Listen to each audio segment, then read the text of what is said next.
Thank you, Professor Robert Fothergill, Mrs. Nora Ta'i, teacher at the Department of English, and Dr.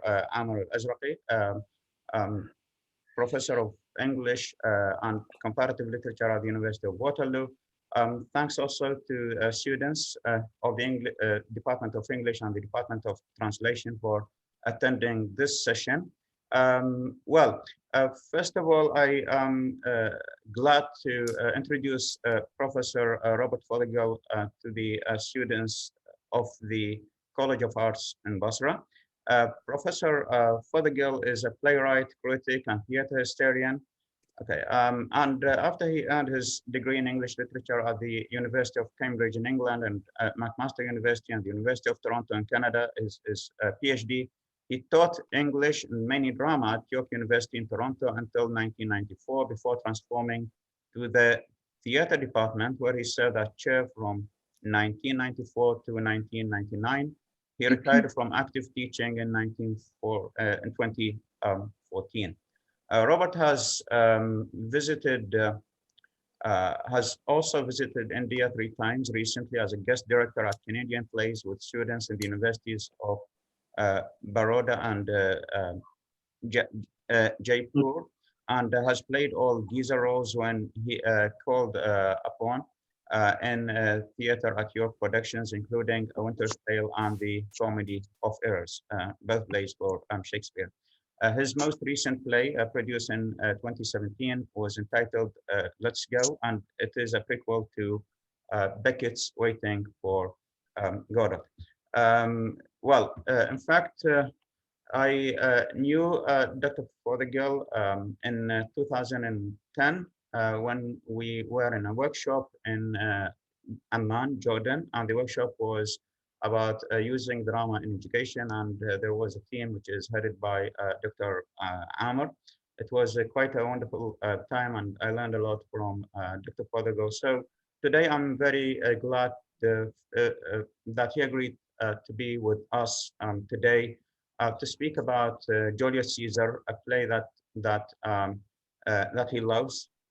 Professor Fothergill is a fan of Shakespeare, so as I am, of course, and so I would like to leave the floor to Dr. Robert Fothergill to talk to us about the play for 60 minutes. And after that, we will open the session for Q&A by the student. Okay, so Dr. Robert, please. Okay, well, thank you very much, Dr. Samir, Dr. Noor. I hope I can find some things to say about Julius Caesar, which will be interesting to you and useful to you as students. Are we okay?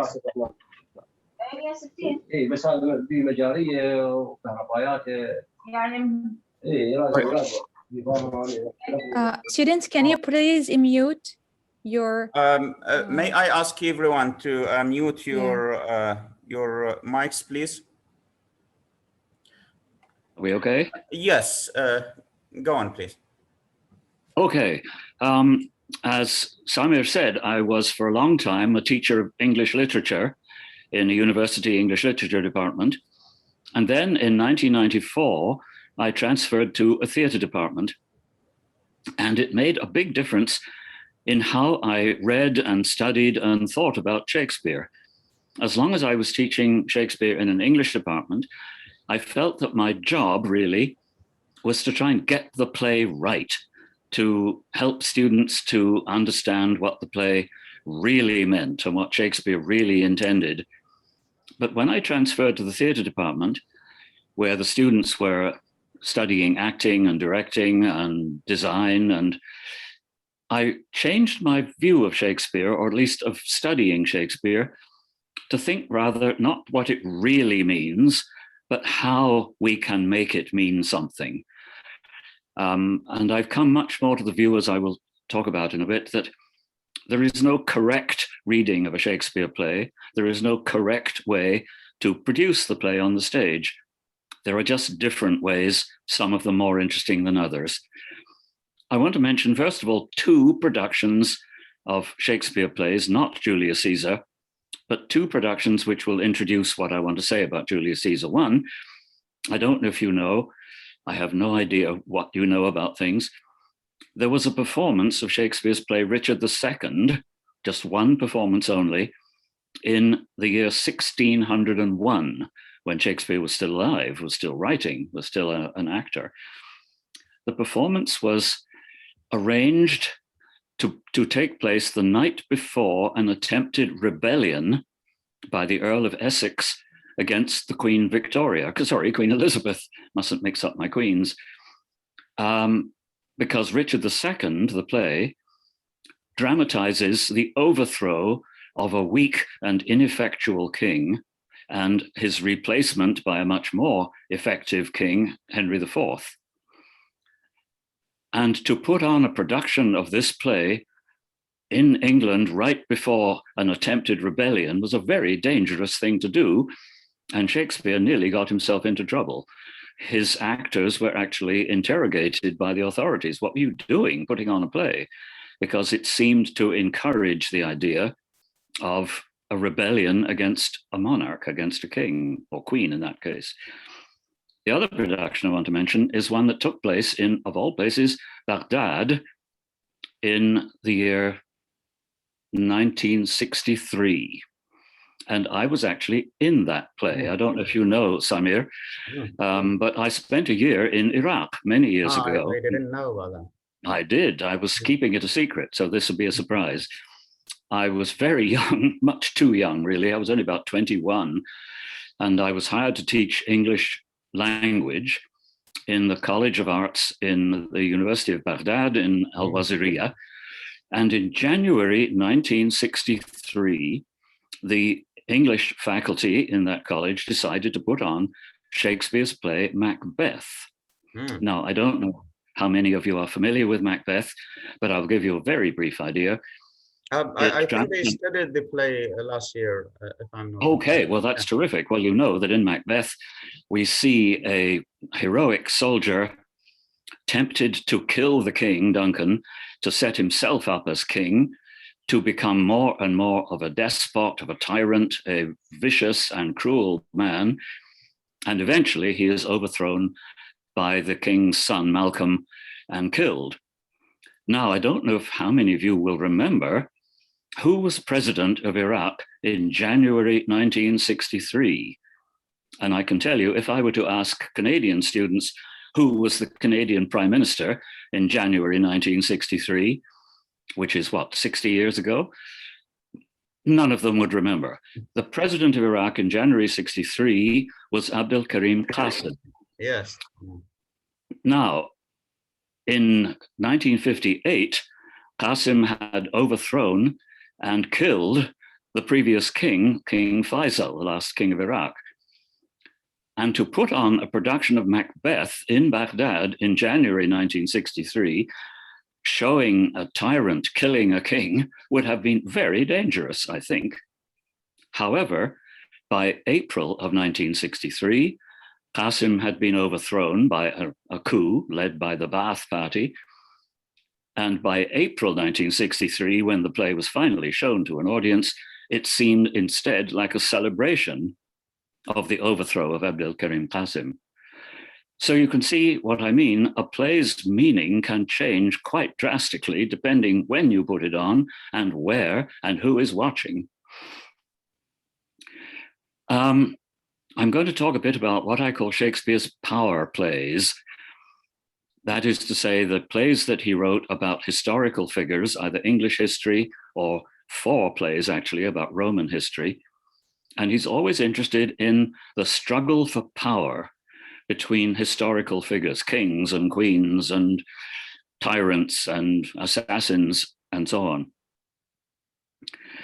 And the way in which Shakespeare's power plays have often been used to make new meanings for new societies or for different cultures about how power is exercised in a country. And I also want to remind us all that plays originally, Shakespeare's plays, were not written to be read, certainly not to be studied.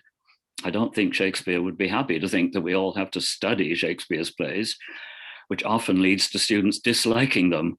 I don't know how you feel about that, but I know some students of mine at York University told me that they had to study Shakespeare in high school and learned to dislike him. The plays were written to be performed, to bring their characters to life on a stage. And when we read the plays ourselves, or when we even perform them, we can find and make our own meanings for them. We bring our own interests and values to bear on these plays. The play may have meant something very definite when Shakespeare wrote it, meant something for him, but we're all free to make it mean something else for ourselves. And so when I was teaching drama in the theatre department, I used to try and distinguish between what the play may have meant to the original audience 400 years ago and what we can make it mean for ourselves now.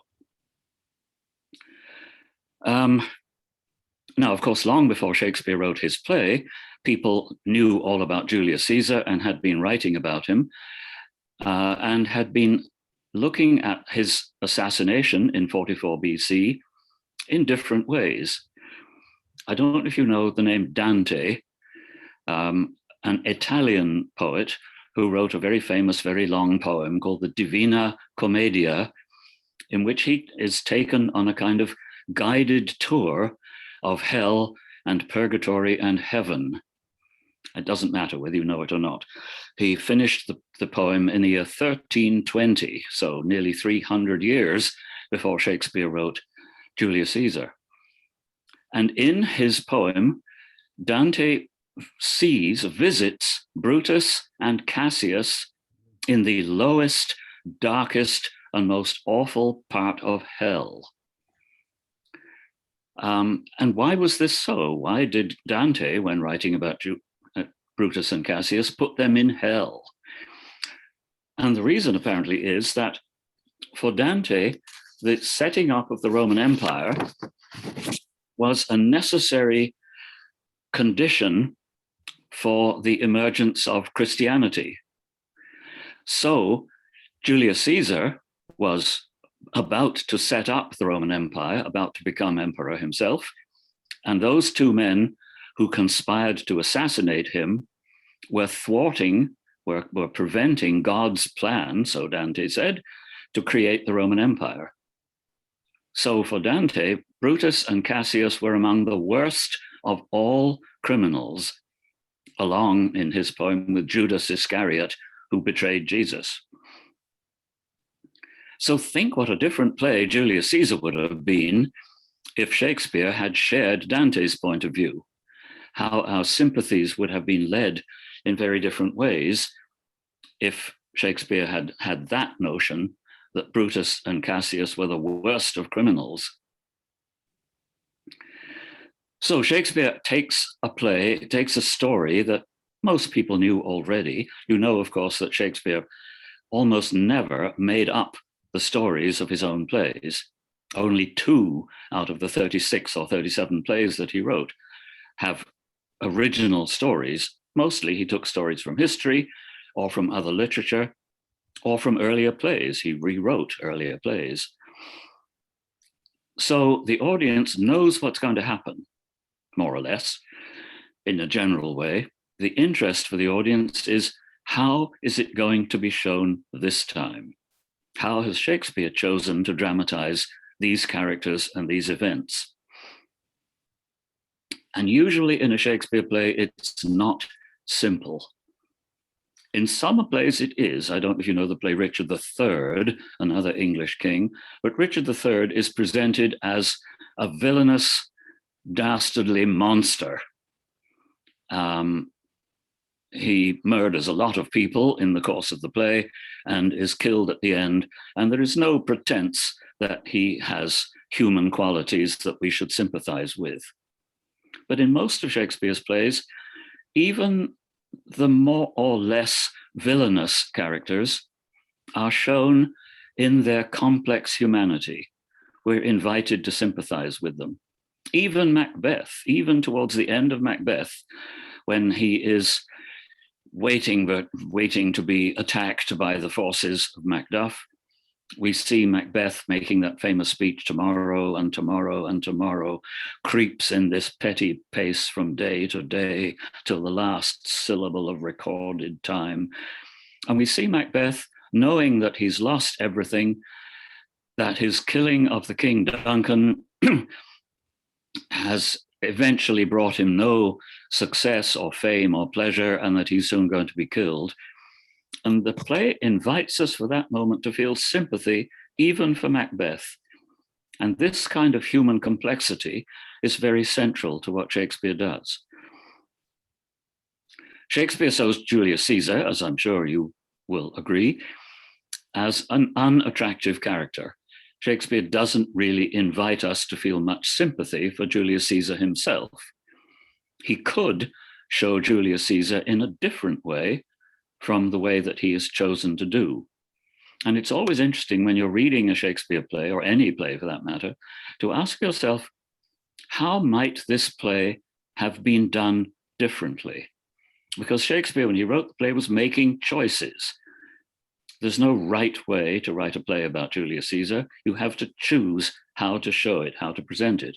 Shakespeare's Julius Caesar is ambitious, vain, domineering, proud, always speaks of himself in the third person. Caesar does this, Caesar does that, talks of himself as the North Star, the polar star, who is fixed in the heavens and around whom everybody else revolves. Cassius reports on Julius Caesar's weaknesses when they tried to swim across the Tiber together, or when Julius Caesar in Spain had a fever and did shake and call for water. And Cassius tries to say, this person was an ordinary, weak human being like the rest of us, and now this man has become a god. The play is called The Tragedy of Julius Caesar. When it was first published in 1623, that was the title that it had.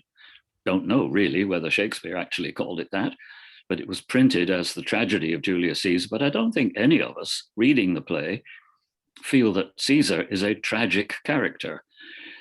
I would think that the most important feature of a tragic character is that we are invited by the way in which he, or sometimes she, is shown, we're invited to feel sympathy for the suffering of a defeated person. If you think of King Lear and Macbeth and Hamlet, for that matter, especially, I suppose, we see the protagonist of a tragedy struggling with his situation and eventually defeated, often by his own weaknesses or shortcomings. And if it's a tragedy, we feel sympathy with his defeat. In fact, many people have said, and perhaps you've talked about this yourselves, that the play might be better called The Tragedy of Brutus, because Brutus is much more like a tragic character than Julius Caesar is. He takes up much more of the play. The play makes him the central character, and I think makes him something like a tragic figure. He's depicted very much in contrast to Caesar and to Cassius as high-minded, noble, with no personal ambition or hostility to Julius Caesar. He says, for myself, I have no reason to hate him. That he wants to claim that his motives for assassinating Caesar are for the public good, to save the Republic, to save the liberty of Romans, which will otherwise be lost under a tyranny. He says we must conduct this assassination in a noble and not violent way. He says to Cassius, we must be sacrificers, Cassius, and not butchers. We mustn't hack him to death. We must kill him as cleanly as we can. He's often described in the play as noble. Right at the end, we know Antony says of him after he's dead, through Antony's own action, this was the noblest Roman of them all. All of them, but only he, did what they did in envy of great Caesar. But Brutus assassinated Caesar for the good of the Republic. And the word noble is a very important one in Shakespeare's plays. The idea of nobility, what does it mean to be noble? Especially in the so-called Roman plays, which include not only Julius Caesar, but Antony and Cleopatra and Coriolanus. Or if you think of Hamlet, if you're aware of that at all, the beginning of the most famous speech in all of Shakespeare, to be or not to be, that is the question, whether 'tis nobler in the mind to suffer the slings and arrows of outrageous fortune, or to take arms against a sea of troubles, and by opposing end them. Which is more noble, to bear your suffering bravely, or to kill yourself, essentially? And you'll find, if you read more of Shakespeare, you read Antony and Cleopatra, the idea of what does it mean to be noble is always coming up. And in Roman times, to be noble means something like to be courageous and generous and honorable, to have no personal motives, to have a feeling for the general good of society. To commit suicide when you have no other alternatives is a noble choice. Julius Caesar does not seem to be a very noble person, although Antony calls him noble, says the noblest man who lived in the tide of times. Cassius does not seem noble in the way that Brutus aspires to be. But perhaps this is part of Brutus's problem. He's too noble, if you like, for the dirty business of power politics, going back to calling this one of Shakespeare's power plays. The dirty realities, the practical realities of political power are not really consistent with being high-minded and noble. Cassius, we see 3 times in the play, is right when he gives Brutus practical and not particularly noble advice. Cassius says, we've got to kill Antony because Antony will be dangerous. Antony is one of Caesar's chief supporters and friends, and a dangerous person. If you don't kill Antony, he will come back to attack us. And Brutus says, no, we must be noble, Cassius. It would be savage. He said this were a savage spectacle if we were not behaving honorably. Then later in the play, when Antony says he wants to give a speech at Caesar's funeral, Cassius takes Brutus aside and says, don't do it. Don't let him do it. We don't know what he will say, and he has a great power to rouse up the crowd. And Brutus says, don't worry about that, Cassius. It's okay. I know what I'm doing. I will go first to make a speech, and I will tell the crowd that Antony is speaking with my permission, so nothing can go wrong. Now, in a tragedy, especially a Greek tragedy, but that's another matter, one of the great ironies of tragic drama is when anybody says nothing can go wrong. We know it in our own lives. If you're going swimming in the sea and somebody says you should wear a life jacket and you say, no, don't worry, I can swim, nothing can go wrong. You think, uh-oh, not a good idea. So we see a contrast between the practical and not particularly noble Cassius and the impractical and always striving to be noble Brutus. How is this performed on the stage or on film? Well, some of you, perhaps all of you, have seen the film from 1953, not, I think, a very fine production of the play, really, and it looks very old-fashioned in some of its acting styles, especially John Gielgud playing Cassius. He has that rather old-fashioned way of making his voice very resonant and proud. The fault, dear Brutus, lies not in ourselves, not in our stars, but in ourselves. However, the way that Brutus is portrayed by the well-known English actor James Mason adds to the impression of Brutus as a very sympathetic character. If you can picture him, he's always looking kind of agonized with worry and doubt and potential guilt. and the camera constantly focuses on Brutus's face, looking anguished, and his voice and his whole bearing, especially compared with Caesar, who is heavy and rather boorish looking. The production of the play in that film adds to the portrayal of Brutus as extremely sympathetic.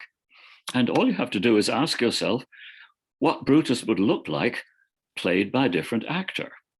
I mean, switch actors between Brutus and Julius Caesar. What a huge difference that would make. Now, nobody would do that. It wouldn't be appropriate, really. But it makes you see how much power there is in the director in simply casting the show, simply choosing the actors, because our impression of the character derives from, among other things, the way they look, the way they speak, the way on a film, the way the camera looks at them. I think it's always a good idea when you're studying Shakespeare, by the way, if you have the opportunity to do this, and also in teaching Shakespeare. Yes, it's a good idea to look perhaps at the whole film from the 1953 version, but something I used to try and do in the theatre department was take 2 or 3 or even 4 versions on video of the same scene. I used to do this with the play of King Lear, and I would take the opening scene of King Lear, where, if you know it at all, he asks his daughters to say how much they love him, and then gets absolutely furious when his daughter Cordelia says, "I love you according to my bond. I love you as is expected a daughter should love her father." But she refuses to flatter him, and he becomes furiously angry and throws her away from his court. If you look at 4 different versions of that scene, played by 4 different actors, different costumes, different settings, you can see 4 different ways of how that scene might have been done. And that allows us to think, of course, there is no correct way of doing it. There is only the way we have chosen to do it now. And the same is true of the writing. If a different playwright, in fact, different playwrights did do different versions of Julius Caesar. There was a contemporary of Shakespeare's called Daniel. I forget what his first name was now. Anyway, he wrote a play about Julius Caesar, and the plays are different. They show the story and the characters in different lights. And of course, it's rather like historical movies that are very popular nowadays. If we see a movie about historical events, the way that, have you ever seen the film about Gandhi, the great Indian leader? I mean, that film very actively makes Gandhi into a national hero, almost into a saint. And that was necessary, really, for the purposes of an Indian audience. Gandhi was a complicated figure and by no means a saint, but the way the film shows him idealizes him, shows an ideal portrait. So audiences in Shakespeare's time, just like audiences now, enjoy seeing historical figures brought to life, not always truthfully, but vividly. To see them on the stage, we don't need to be reminded that in Shakespeare's time, theatre was about the only form of public entertainment. No radio, no television, no films, very little indeed. Theatre was extremely popular in Shakespeare's time. And the theatres in London, there were only really 2 of them in Shakespeare's actual lifetime, could hold thousands of people. The play would often run for only perhaps 8 or 10 performances. Actors had to be extraordinarily good at remembering the lines of many different plays because they were constantly being renewed. But in the course of a week or more, possibly 15,000 people might see one of Shakespeare's plays. And that's quite a big crowd. The population of London at the time was only about 200,000, I think. So Shakespeare puts these characters, brings them to life, puts them on stage, and the way that he gives them lines to speak and actions to perform invites our sympathy and our judgment. And sometimes at the end of the play, I think we in the audience are almost invited to be something like a jury, as if we have been in a court and we have been shown all the evidence And at the end of the play, you could almost see the playwright or the actors turning to the audience and saying, so what do you think? Guilty or not guilty? Is Macbeth guilty or not guilty? Well, guilty. I don't think there's much you can say about that. How about Othello? How about Hamlet? What on earth do we think about Hamlet by the end of that play? And if you haven't read it yet, you almost certainly will, I should think. So a play leads us by the way it shows us these characters behaving, and by the way in which the actors have performed them, leads us to sympathize and to judge.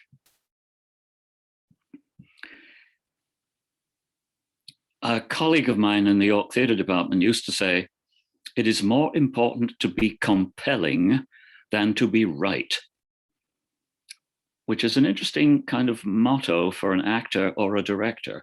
By compelling, you know, to hold the audience's attention, to make them think, to make them feel.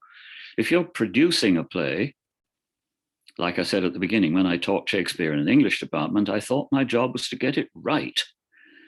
But my colleague would say it is more important to be compelling than to be right. And if you come out of seeing a Shakespeare play and you think, yes, I suppose that's probably the way Shakespeare would have done it, but it wasn't very interesting, that's really much worse than if you come out of the play saying, well, I don't know if Shakespeare would have approved of that, but it was tremendously powerful and interesting, compelling. And we might even ask ourselves, does it matter what Shakespeare really meant? Well, it does, of course. I mean, as students of literature, we want to know as much as we can about what Shakespeare may have thought about things, although it's hard to know. We know as much as we can about what language meant, what words meant in Shakespeare's time. But when we put the play on the stage, I don't think we should be trying to say to ourselves, let's put on this play so that if Shakespeare could come and see it, he would say to us, yes, exactly, that's what I meant. So the question is not, is it right and correct, but does it work? Is it interesting for an audience now? And of course, getting around to Julius Caesar and to the whole point of this talk, by the way, I don't know what the time is. Maybe I should, can you tell me what the time is, anybody? No, you can't, but I can because I've got my... Still we have 25 minutes. Okay, good, that's fine. Thank you, Samir. Okay, so Julius Caesar has been used by a lot of people to be a kind of illustration of situations in different political periods and different cultures. So if you do a production of Julius Caesar in which you make Caesar look like Napoleon in France in 1800, when after the revolution which overthrew the king, Louis XVI, only 10 years later, Napoleon installs himself as emperor. I don't know if anybody in France did, in fact, write or do a production of Julius Caesar, suggesting, probably not, showing that Julius Caesar was actually rather like Napoleon. That would have been a dangerous thing to do, I should think.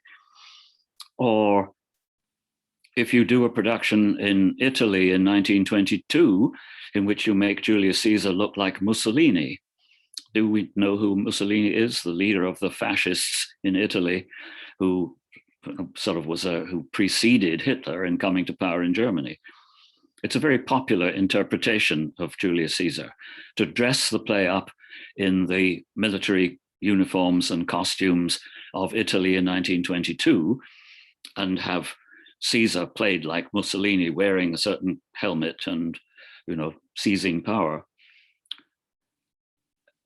Or I ask, rather tentatively, would it be possible to do a production of Julius Caesar in Iraq in which Julius Caesar was recognizably looking like Saddam Hussein? If you gave him Saddam Hussein's uniform, or that popular picture of Saddam wearing a hat and holding an umbrella, if you put on a production of this play with Julius Caesar looking recognizably to the audience, you don't change the language, you just do the play, you do over the words that Shakespeare wrote, but you make Caesar look like Saddam Hussein, would that work? Or would the audience think, no, that it's ridiculous. It's not credible. It's not an accurate or just or reasonable comparison. I don't know, of course. And then, of course, sorry, somebody was going to say? All right, I'll go on. Of course, we finally get around to the point. For modern audiences in America today, it's very tempting to make Julius Caesar look like Donald Trump. And it has been done. And I will say a few things in a minute or two about the production of Julius Caesar in 2017 in Central Park in New York, where Caesar was perfectly recognizably portrayed as Donald Trump. What did the play mean in that situation? And what were the consequences of doing it?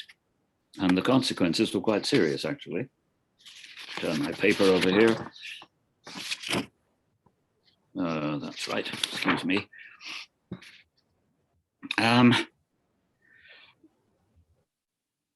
There is a book I would mention to you, and I can send Samir or Noor the details of it. It's called Shakespeare in a Divided America, and it's by a man named James Shapiro, who has written 3 or 4 books about Shakespeare, actually. But this one, Shakespeare in a Divided America, tells about some of the productions of Shakespeare's plays which have been controversial and topical in American history, and ends up discussing the production of Julius Caesar in Central Park in 2017. First of all, not first of all, but one of the things he talks about is the use of the idea of the play of Julius Caesar surrounding the assassination of Abraham Lincoln.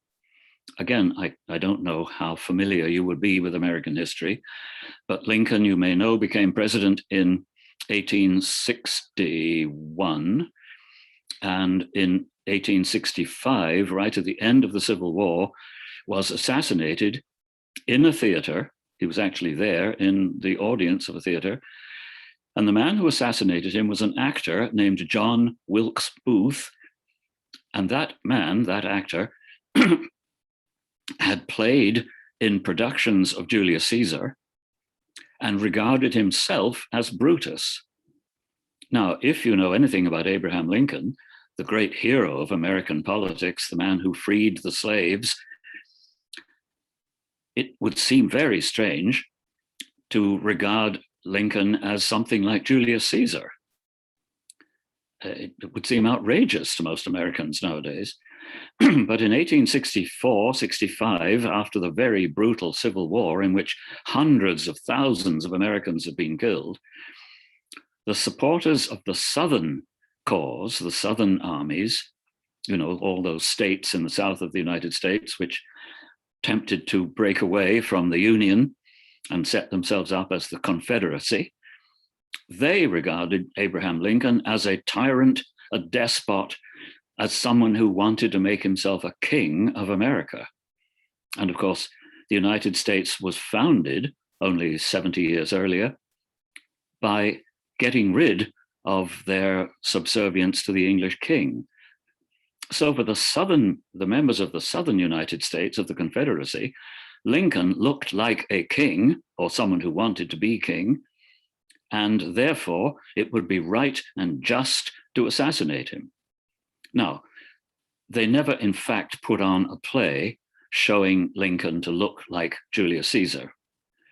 You couldn't have done it in Washington or New York. You couldn't have done it in the northern part of the United States. But it's interesting and true that the man who killed Lincoln identified very strongly with Brutus. And of course, like Brutus, he was unsuccessful. He killed Lincoln, yes, but he didn't manage to escape.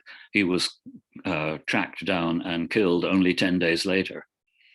In the South of the United States, he was for some time regarded as a hero. And with a rather bitter irony for him, in the North, Lincoln was eventually identified rather with King Duncan in Macbeth. If you know the lines in Macbeth, besides this Duncan hath borne his faculties so meek, hath been so clear in his great office. And the speech goes on to say, that Duncan was a noble and almost saintly person. So there was an actor thinking of himself as Brutus, trying to kill Lincoln, regarded as Julius Caesar, but eventually Lincoln was remembered instead as the saintly murdered King Duncan. Another famous... Sorry. Sorry, sir. How are you, sir? I'm okay. Are we all right? We doing okay? Is everything all right, Samir? Can people hear me? We going okay? Yes, go ahead, Robert. Continue. Yeah, carry on. Okay, I'm nearly coming to the end, so don't worry if you can't stay much longer. No, it's okay, as long as you want. But I know it's difficult for people, especially for you students, and I do thank you for being here and being interested enough to listen to what I have to say. I hope it means something. But I know it's difficult just listening to a person talking for a long time. There was a famous production of Julius Caesar in the United States in 1937, produced and directed by the famous actor Orson Welles. I don't know if you know who Orson Welles was. He most famous for making the film Citizen Kane. He was a prodigy. He was very famous and successful very young. I mean, he was famous by the time he was about 20. And he did a production in 1937 of Julius Caesar in which he cast himself as Brutus. So he not only produced the play and directed the play, but starred in the play, which you might say would seem to be ambitious. And his play was quite frankly and obviously anti-fascist. Because by 1937, of course, not only Mussolini, but by that time Hitler was in power, and the danger of another war led by the fascists in Europe, and also for that matter, General Franco in Spain, seemed very severe. And Orson Welles' production of the play was quite obviously and uncomplicatedly an attack on fascism. The actor playing Julius Caesar was made to look rather like Mussolini rather than Hitler. It would have been almost absurd, I think, to show Julius Caesar as Hitler with the little moustache and everything, but with Mussolini, it looks quite realistic. However, it's interesting to know that Orson Welles did not sympathize with Brutus and the other conspirators. Of course, however you perform the play Julius Caesar, you cannot change the story. It's going to work out badly for Brutus and Cassius. They're going to make tactical errors or strategic errors, however you like to say it. They allow Antony to seize power. Antony's marvelous, compelling speech to the crowd in Rome at Caesar's funeral, which incidentally, Shakespeare invented. A lot of what happens in Shakespeare's plays, he is taking from the sources, from the original history or story that he's now dramatizing. But sometimes he makes things up, totally invents them. And they are sometimes the most interesting part of the play, because if he's only reproducing the material from the source, if he hasn't changed it very much, then we don't know really what Shakespeare was, what his imagination was coming up with. He was simply reproducing the original. But that great speech of Antony's, "Friends, Romans, countrymen, lend me your ears. I come to bury Caesar, not to praise him. The evil that men do lives after them. The good is oft interred with their bones, so let it be with Caesar. Brutus hath told you Caesar was ambitious, and so it were a grievous fault in him, and grievously hath Caesar paid for it." And so it goes on, and Antony keeps saying, and Brutus is an honorable man. And at first he says it fairly simply, Brutus is an honorable man, but by the end of it he's saying, and Brutus is an honorable man.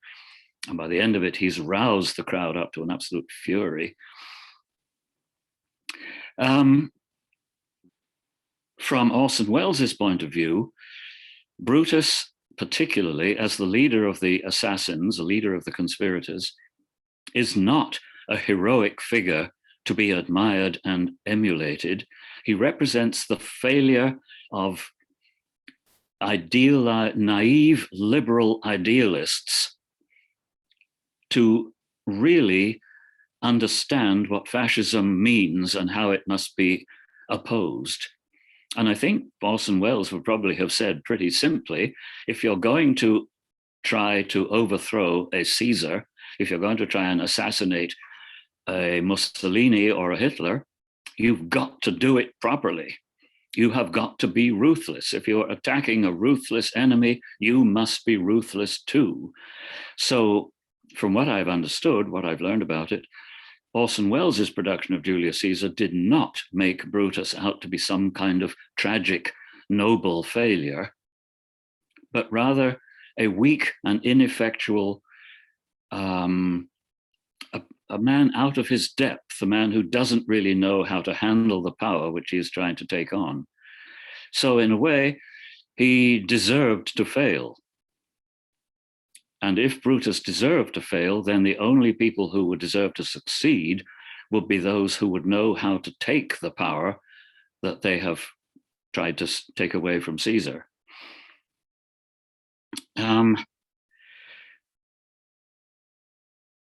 Anyway, there was also, finally, this is where I will come to an end, there was a production of Julius Caesar in Central Park in 2017, by which time Donald Trump was already president and was already showing the kind of president that he would be.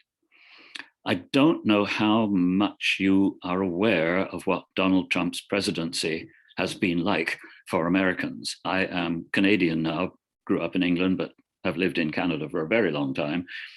So he's not my president, he's their president, which we're always glad to know.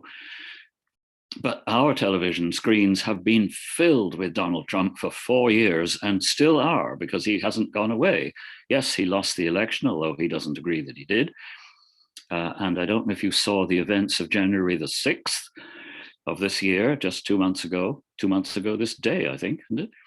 When Trump roused up a crowd to attack the Capitol, a mob, very much like the Roman mob, rather like the Roman mob in the film of Julius Caesar. When you remember after Antony's speech, they smash all the stalls in the market square and start burning them and charge off to find Brutus and Cassius to try and kill them, rather than the way that Trump roused a crowd to go to the Capitol, chanting, "Hang Mike Pence, hang Mike Pence." Fortunately, those people didn't appear to have guns with them. If they had, it could have been an absolute massacre. So, as I say, I don't know how large Donald Trump looms in your imagination, whether he fills your television screens the way he still fills ours.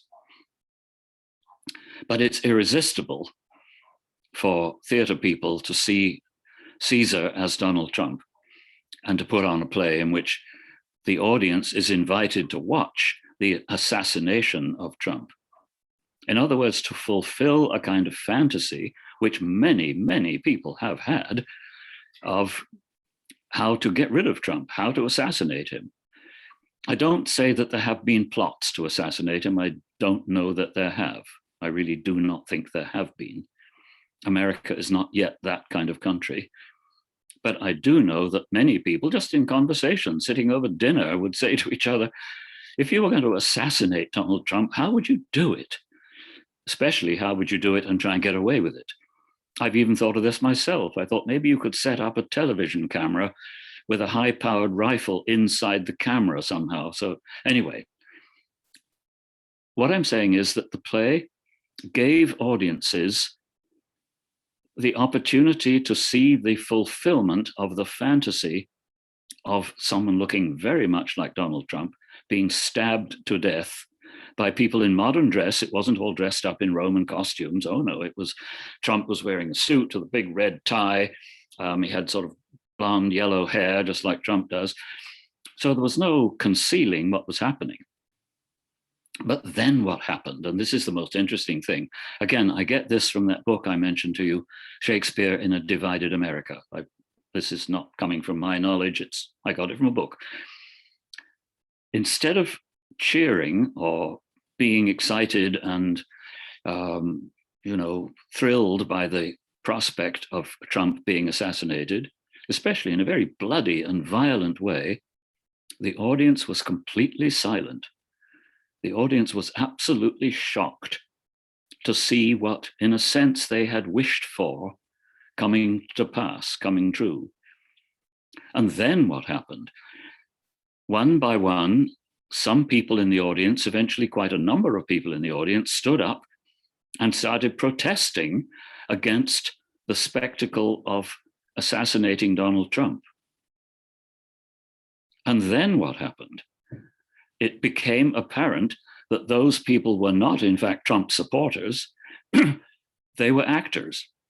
The director of the play had put people in the audience who, at the right moment, stood up and started saying, "Shame, shame, how could you do this? This is disgusting. This should not be allowed." And so the audience was suddenly put in a very complex situation. You've seen, in a way, what you want, the assassination of the president, but you've also been made to see it as an extremely brutal action. Is this really what you want? Would you feel satisfied if this actually happened? And then people in the audience, initially pretend to protest against it. And of course, as the play goes on, Brutus and Cassius have to flee from Rome and are eventually defeated at the Battle of Philippi and killed. And in a way, what the director of the play seemed to want to show was that however much you may hate Trump, and believe me, in America nowadays, you either love Donald Trump or you hate Donald Trump. As that book says, Shakespeare in a Divided Country, Americans are extremely divided between adoring the man and wishing he would come back as president and hating him. But the play seemed to say, however much you may hate this monstrous person who is the president, you cannot save democracy. You cannot save the republic by undemocratic means. Look what happened when they tried to assassinate Caesar. It all went wrong, and Caesar eventually triumphed anyway. He is dead, but the idea of what you might call Caesarism was successful, and the empire was finally established, and Octavius becomes the Emperor Augustus. The Republic is gone forever. The Republic was never very democratic in ancient Rome, but it was sort of democratic, and there was certainly no king, no emperor. So the outcome of the attempt to assassinate Caesar is to establish the empire forever, for hundreds of years. I am interested to wonder what would happen, what will happen perhaps, if Trump tries to become president again in 2024, and if another theater company tried to put on a play showing Julius Caesar as somebody trying to set himself up as a tyrant. And one last thing, in New York, you have to understand that the audience for Shakespeare's plays is almost entirely what we would call liberals. That is, people who hate Trump anyway. Very few people in America, very few people other than sort of educated liberal people from New York and Boston and California, very few people would go and see Shakespeare who are also Trump supporters. It's just not the same kind of person. If you were to take that production of Julius Caesar and show it in one of the so-called red states, the states where Trump is very popular and very supported, if you took that play to Jefferson, Mississippi, and performed it there, I doubt if you would be able to finish the show before the audience came up on stage and started attacking the actors. And in fact, even that production in New York, the actors received death threats. The director received death threats to him and his family. This is a big thing in the States now, where anybody that the Trump supporters don't like get emails and text messages and letters saying, "We know where you live, we know where your children live, we are going to kill you." And the people who put that production of Shakespeare on in the park got death threats, which tells us one thing, at least, that Shakespeare is still extremely relevant to our time and to the politics of our culture.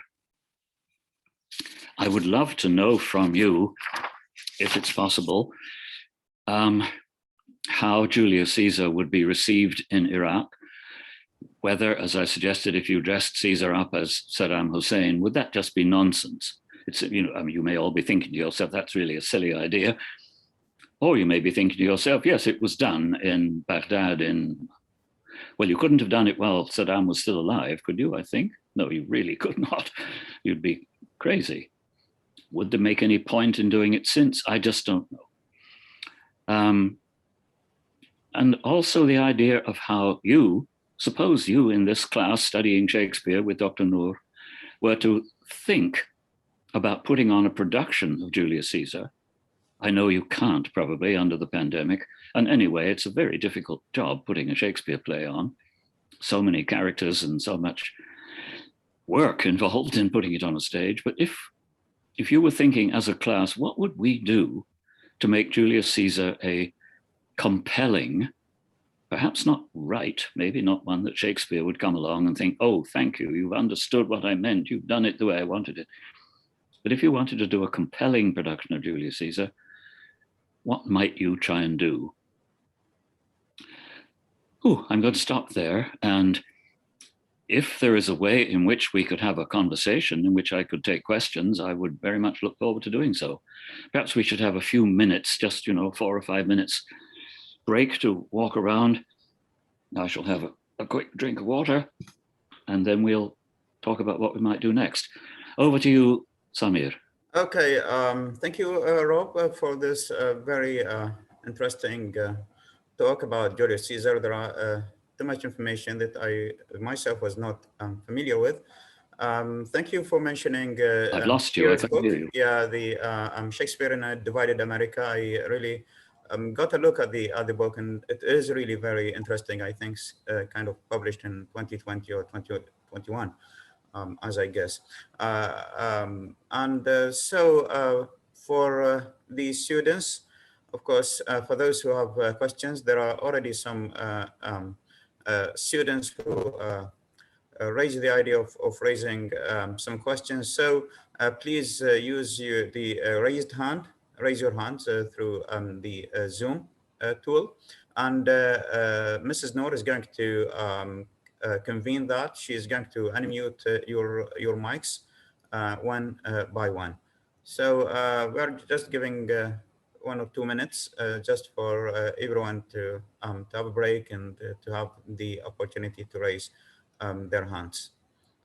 So Mrs. Noor, please, if you can, if you are there, if you can try Yes, to Doctor, take I'm over. here. Yes, and Thank you. Yeah.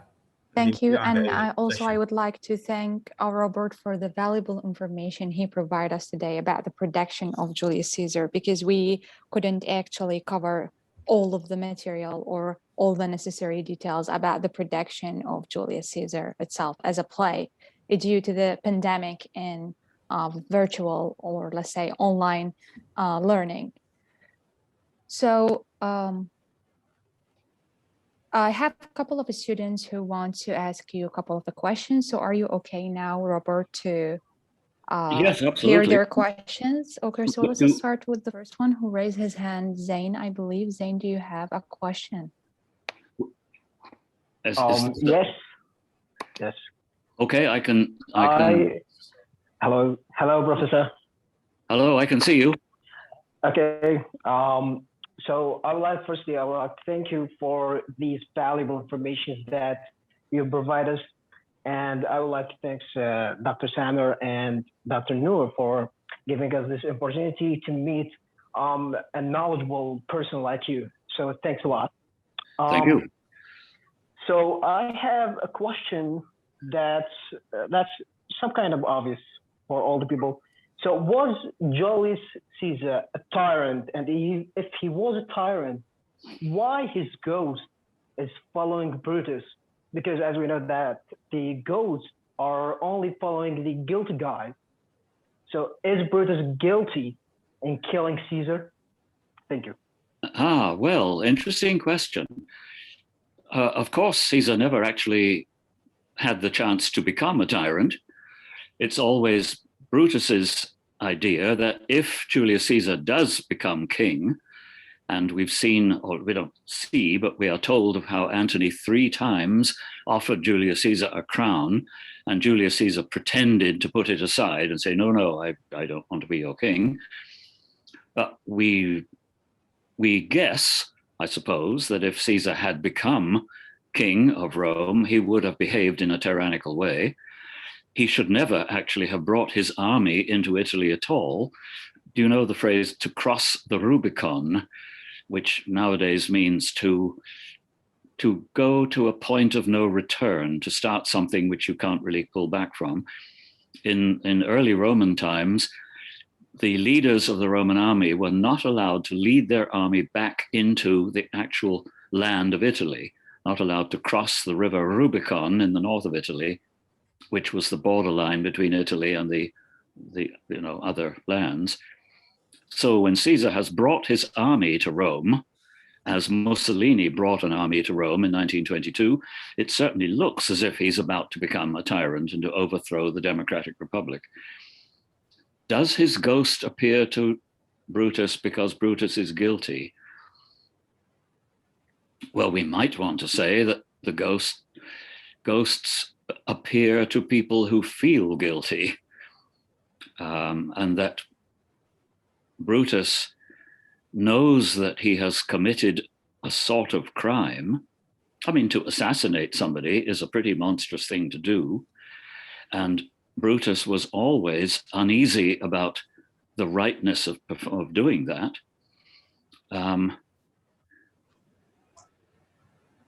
When you produce the play yourself, when we produce it together, when we're not trying to get it right, remember what we're trying to make it effective and compelling. How do we show Julius Caesar's ghost? In the film, it's a rather hazy image that appears in the curtains of Brutus's tent. You would ask yourselves, do we dress an actor up as Julius Caesar and have him come on the stage and look threatening and angry? Or do we see him as a kind of pale, insubstantial specter? I might tell you, by the way, in that production of Macbeth that we did in Baghdad in 1963, I played the part of Banquo. If you know the play, you'll know who Banquo is, a fairly small role. It was, I think, probably the worst production of Macbeth ever done in all of history, because most of the English faculty in that place, they were all mostly English anyway, they were not real actors, and the director didn't know what he was doing. And Banquo's ghost, me, appeared on the stage with a white sheet around me and tomato ketchup, tomato paste all over my white sheet. It was dreadful production. So it's always a question: how do you show a ghost on the stage? Do you show him as frightening, or as in Hamlet? I mean, the ghost seems to be sad and suffering. Again, I don't think there's any right answer. And perhaps we could say it's Brutus's sense of guilt that produces the ghost. That take us anywhere? Yes, sir. Another question, last one. So sure. Quick. So what if we reverse the events of the play, and that, I mean, the reverse, I mean that Julius Caesar is not killed, the assassination attempt was failed. So what will happen to the irony of the play? What's the events? So I want an answer about this question. If I understand you right, you're saying what would happen if we produce the play and Caesar is not killed? Yes, sir. And Caesar was not killed. Well, you'd have to start rewriting it, wouldn't you, from the moment when they attempt to assassinate him. So you'd have to write a new play. Now, people do that. Lots of people have written alternative versions of Shakespeare's plays, making them go one way or another way. Incidentally, when you use the word irony, there's a beautiful irony, a very small one in Julius Caesar. I think I noticed it just reading it again for this talk. When Brutus gives his speech to the crowd in Rome and explains why they've done this in a very flat and unimpressive way, actually. But the audience believes him and says, yes, you've done the right thing. And somebody in the crowd calls out, let Brutus be Caesar. And you could imagine Brutus thinking, oh my God, didn't they understand anything? The whole point of killing Caesar was not to set myself up as Caesar, but to make sure that we do not have a type of a Caesar taking power. So anyway, I don't know how you could rewrite the play. It wouldn't be the play of Julius Caesar anymore. You could try rewriting it, why don't you? Sometimes I used to set the task to my students in the drama department, take a Shakespeare play and propose. I don't ask you to write it because that's too much work for a student to do for a class, but take a play and make a suggestion, write out a fairly detailed suggestion of how you might write it differently. Perfect. That's great. Thank you, Robert, and thank you, Zain, for your question. I have another student who raised his hand, Jassim Ayad. Do you want to say something, Jassim? Yes, ma'am. First of all, sir, it was an honor to meet you, and I want to thank Ms. No for this opportunity, and thank you very much for this wonderful lecture. It was very useful. I have two questions, if you allow me. Yes, of course. The first one is about, was Shakespeare sending secret message from this play of Julius Caesar to Queen Elizabeth's time, or it was just a merely coincidence that the time of the play takes such time? Both of them were having that's a problem of succession. So was it a merely coincidence, or just want to send a message? And my second question. Let me do the first one first. Okay. I don't know is the first answer. I doubt it is the second answer, because to put on a play with obvious political implications would have been very dangerous in Shakespeare's time. I mentioned right at the beginning the production of Richard II, which was put on at the request of the people who were going to stage a rebellion against Queen Elizabeth. That was just 2 years later in 1601. And they got into a lot of trouble and they were interrogated by the authorities. What are you doing here? What are you suggesting when you put on a play that shows a king being removed from power and killed and replaced by someone else? Yes, you're right that by 1599, when Julius Caesar was first performed, Elizabeth was very old by the standards of those days. And the question of who would become the next king was an active one, although I think by 1599 it was clear that the successor would be King James VI of Scotland, because Scotland in those days was a separate country. And he did indeed come down to London and become James I of England. I would guess that while audiences may perhaps have turned to one another and said in a whisper, I wonder if this has anything to do with Elizabeth, I think if the actors had been interrogated by the authorities, they would have said, it's a play about Roman history. There are lots of plays about history. We don't mean anything by it. The costumes would have been something like Roman costumes, mostly in Shakespeare's theatre. They dressed in contemporary Elizabethan costume, whatever they were doing.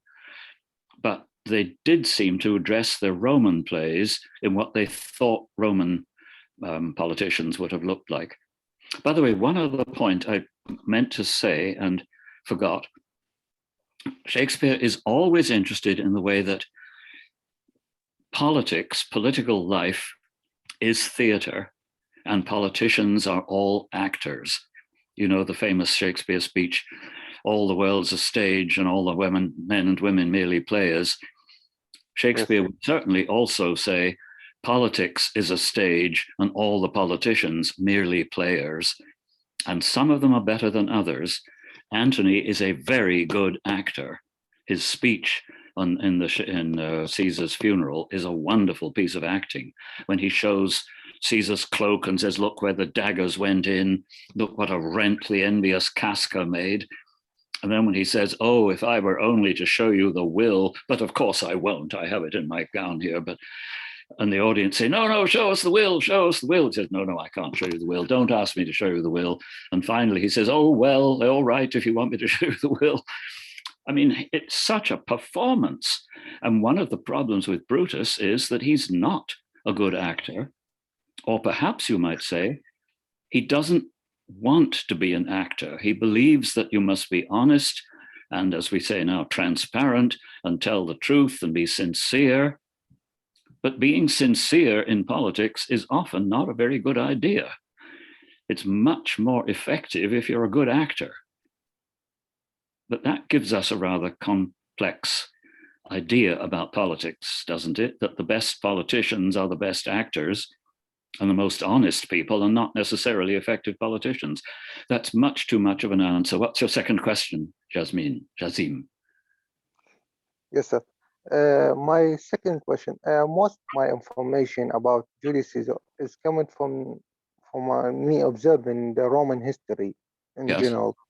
So for Julius Caesar, for me, was a great general, the conqueror of Gaul and everything. But in the play, or from the movie, I see him as a naive person, easy to be manipulated. Also, Brutus was having a just cause for him, or if you consider it as a Republican, it was a just cause, but he also was easy to manipulate others people.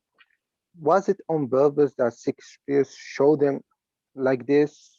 If you just judge on them from Shakespeare play, you're gonna see them as both of them as a naive, and both of them lose everything.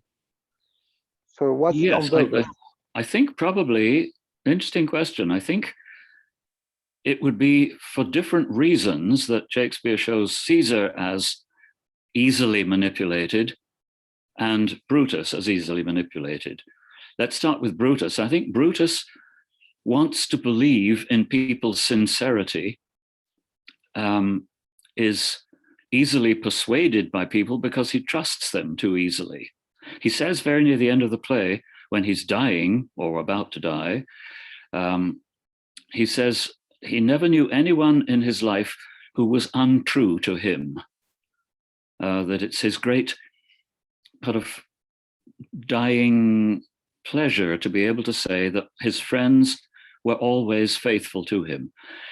In the case of Julius Caesar, I think Shakespeare is deliberately making Caesar look vain, easily flattered. We know how he says he's not going to go to the Senate today because Calpurnia, his wife, has had a bad dream. And then Decius comes in and says, no, no, you got the dream all wrong. The dream says that when everybody is bathing their hands in your blood, it shows that they're drawing strength from their great leader or something like that. And Caesar immediately changes his mind and says, you see how foolish that was. Of course, I'm going to go.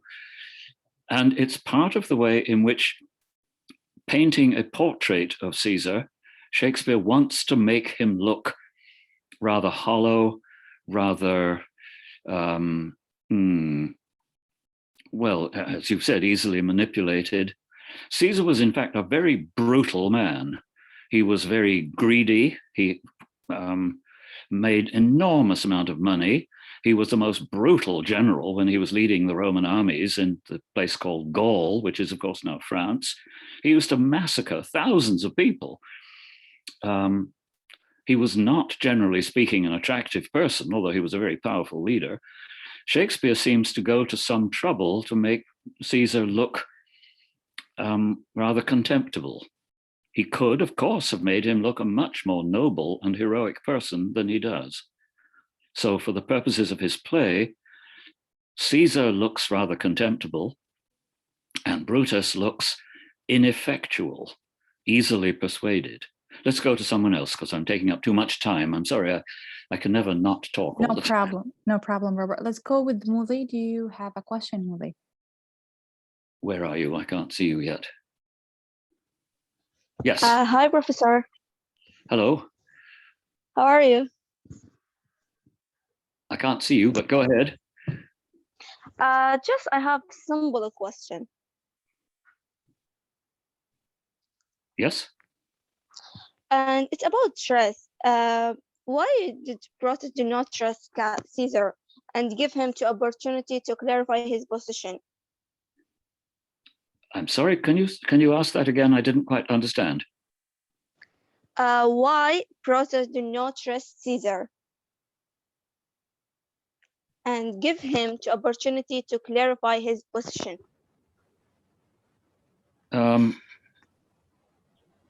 I'm still missing something. Okay, why so, Brutus, did not trust Caesar and give him the opportunity to clarify his position? Why did Shakespeare not trust him? No, Brutus, I think. Trust. Why didn't he trust Caesar? Haven't thought of that. Well, let me see. What would happen if Brutus had a chance to ask Caesar or to confront him and say, do you intend to become king? Are you trying to seize power? And what would Caesar have done? Would he have said, no, of course not. I'm a Democrat. I believe in the Republic. Or would it have revealed that Brutus was already thinking of assassinating Caesar? All we can say really is that, first of all, it did not happen in history. And second, Shakespeare certainly didn't consider the possibility. The important scene, perhaps, for us is when Cassius and Brutus are discussing the assassination. Brutus is very reluctant initially to see himself as the leader of a conspiracy to assassinate Caesar. And Cassius has to persuade him has to work very hard at making Brutus understand that he must become the leader. And of course, we remember, because the play tells us, that an ancestor of Brutus was the man who led the rebellion against the last king of Rome, Tarquin, about 400 or more years earlier. So in Brutus's family, there is a kind of family legend. We are the people who removed the last king of Rome. By the way, one more thing, while I think of it, the big scene in Act 4, the so-called quarrel scene between Brutus and Cassius, where Cassius comes and says, Brutus, you have done me wrong. And they have this big fight. And Brutus is very scornful of Cassius, and Cassius becomes more and more indignant and, enraged. And then at the end of it, they make peace and shake hands. And the scene has no dramatic necessity, I think we would say. Really, by that point in the play, a long scene in which Brutus and Cassius have a quarrel and then become friends again has no dramatic necessity, rather like in Hamlet, the scene between Hamlet and the grave digger. It's a very interesting scene, perhaps, but it has no dramatic necessity. Or in Macbeth, the scene between Malcolm and Macduff in Act 4. All of these unnecessary scenes appear to be in Act 4. Maybe Shakespeare had difficulty getting to the end of his own plays. And of course, everybody says about Julius Caesar, the play really ends at the end of Act 3. Where was I going with that? Can't remember, sorry. Okay, so no problem, Robert. We have another question from Abir Falah. Okay. Hello, Professor. Hello. Hello. First of all, thank you for your insight and implications about the play. Well, thank you. So regarding what you said earlier about the production in which Donald Trump was portrayed as Julius Caesar, as you mentioned, the public is very divided, whether they hate Trump or support him. Yes. In the actual play, Shakespeare never gave the public or the citizens a concrete opinion about who should be the rightful ruler. They were so easily swayed by whichever leader managed to pull them. So why do you believe Shakespeare chose to do that? Well, interesting. By the way, have you spent time in England? You seem to have an English accent. Yes, I used to live there before. Did you really? Ha, well, Yeah. so did I. I was born in England, lived there till I was 21. I forgot what the question was now. Remind me. Would you like? Yes, of course, of course. My question was, how come Shakespeare never chose to sort of have the public have their own opinion about who should rule them? Why were they so easily swayed by whichever ruler? Yes, right. Well, if you read a lot of Shakespeare's plays, you get the impression, sorry, that Shakespeare did not have much faith in the general public.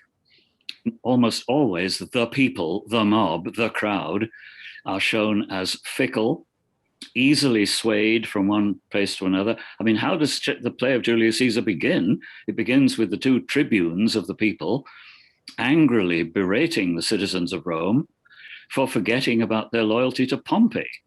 Pompey had been their great hero, and now they've all turned to cheer and applaud and welcome Caesar.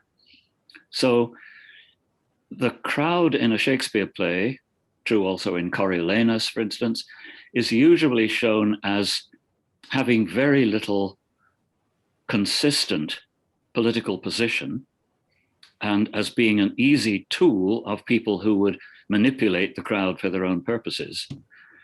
And if you saw, I don't know if you saw on television, the attack on the Capitol, of all places, in Washington on January the 6th, look at that crowd who invaded the Capitol.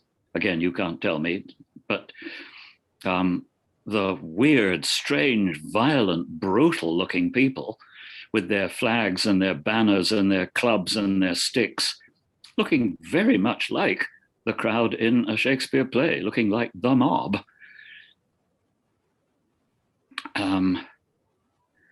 But anyway, Shakespeare was not, I think, a Democrat.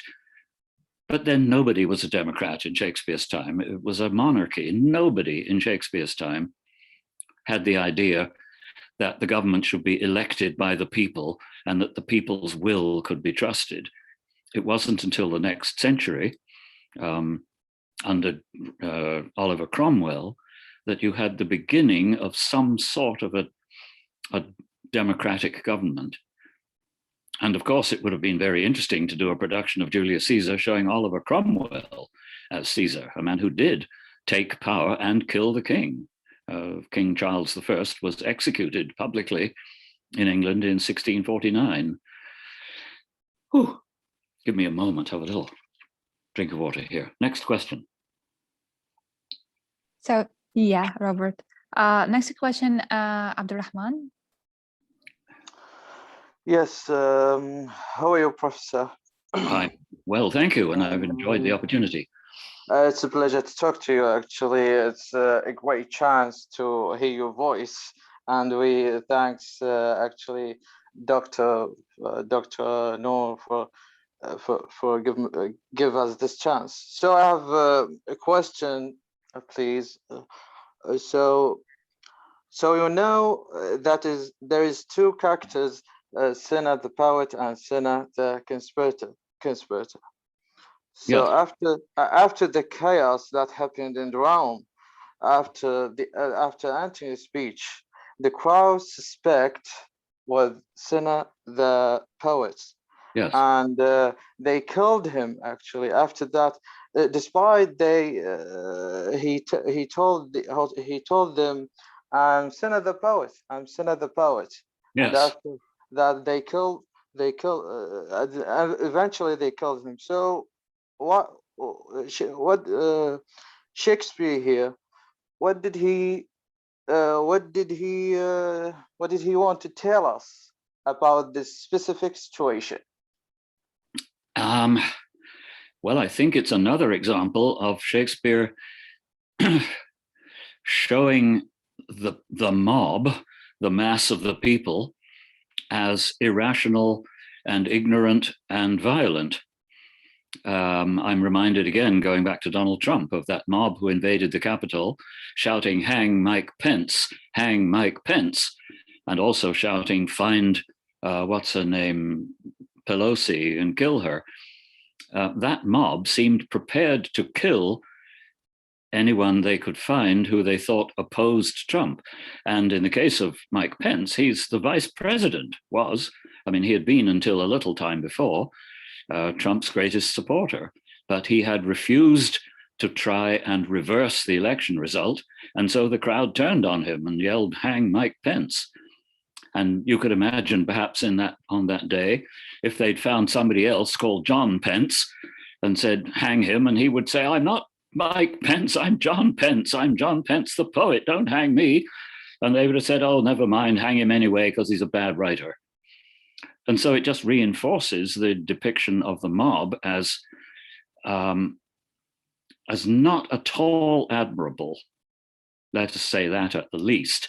Shakespeare almost never, I think, gives us the idea that government by the people would somehow be a good thing. Right, let's come to the next question. Sarah Mohammed, do you want to say something? Yes. Good evening. Good evening. Go ahead and try to be a little bit to the point, and you have a short question, please. Yes. It's very short. Hello, Professor Robert. I hope you are doing well. My question is, we know there is some attempts to warn Julius Caesar about the assassinations, but the last attempt by the rhetoric teacher Artemidaris, he tried to give Caesar a letter that contained the names of the wall conspirators. Yes. My question was, how did Artemidaris know about the conspiracy thing and about the assassinations? Simple answer. I don't know. Yes. We can only guess that maybe he was a friend or associate of some sort of one of the people in the conspiracy. He obviously has inside knowledge because he's got all the names right. And of course, it's one of those occasions when, like I said before, Caesar also is a very successful actor as a politician. That whole business of refusing to take a crown is pure theater. Antony offers him the crown 3 times, and 3 times Caesar refuses it and says, no, I don't want to be king. But everybody knows he wanted to be king.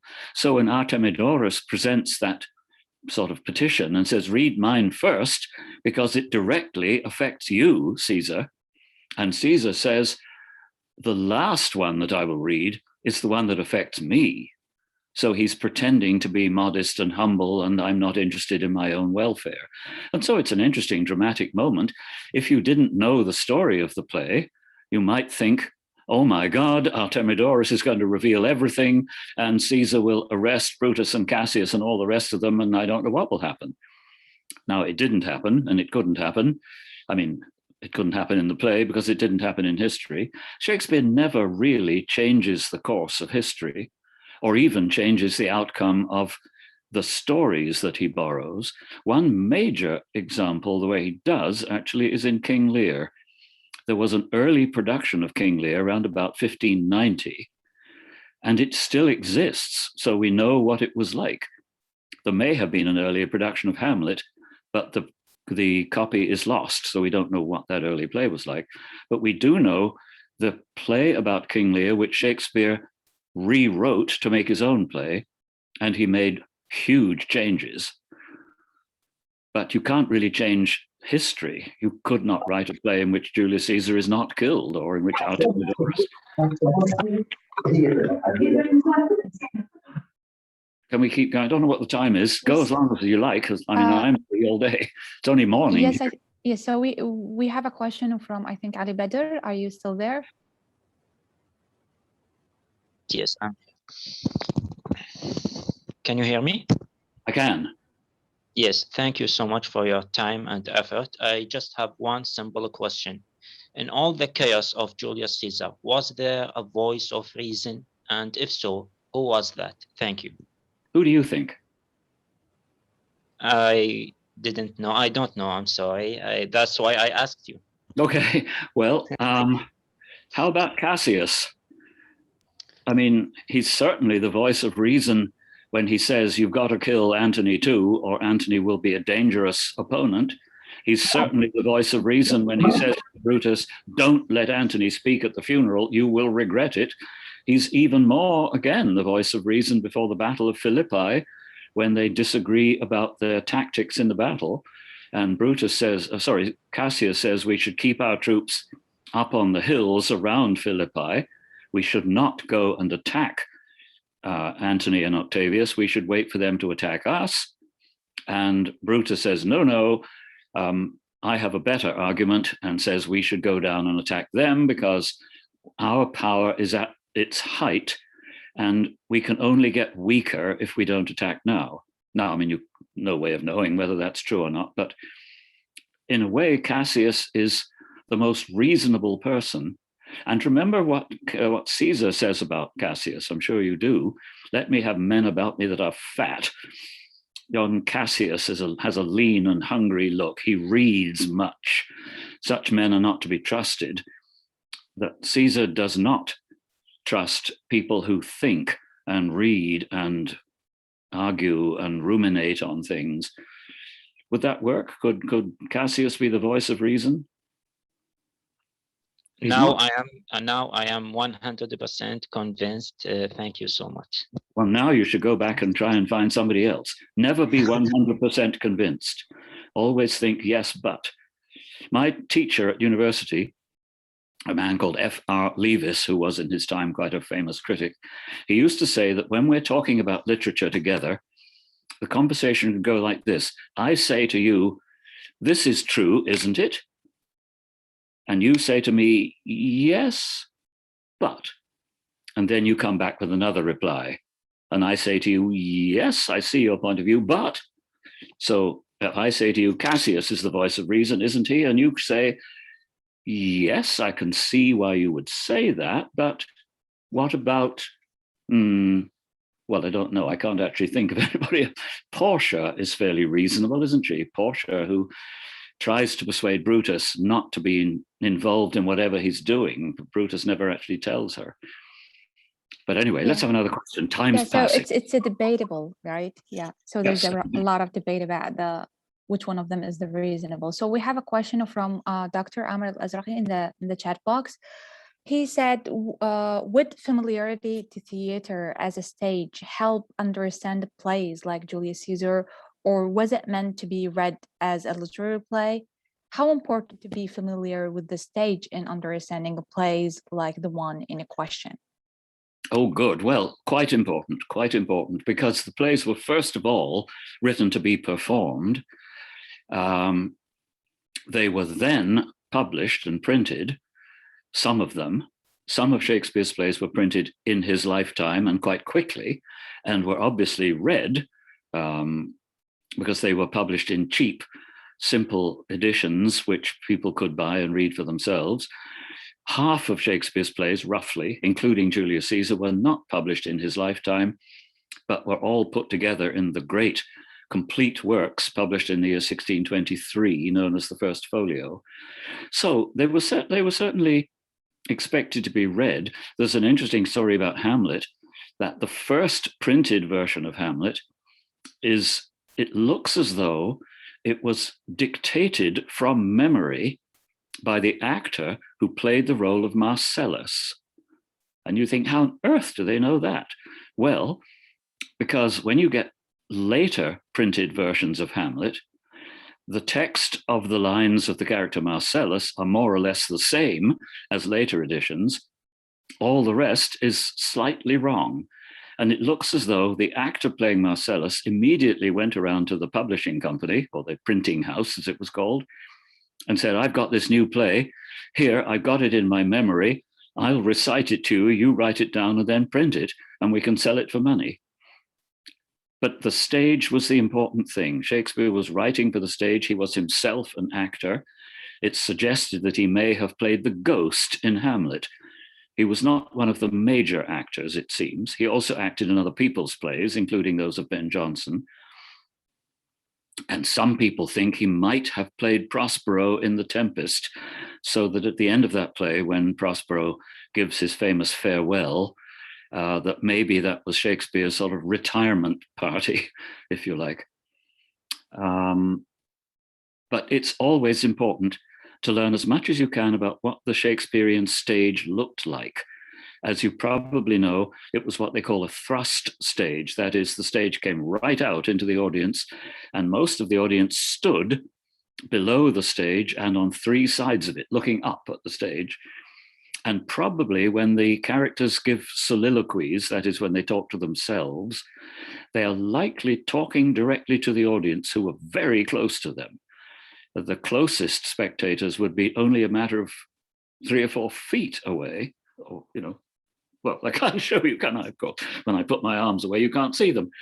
But anyway, very short, 2 meters, let's say. The closest actors have been very close to the stage. So it was a very intimate theater. And they did not have much in the way of special effects. When they would have a battle on the stage, they would just have 3 or 4 people on each side with spears or swords or something, shouting a lot.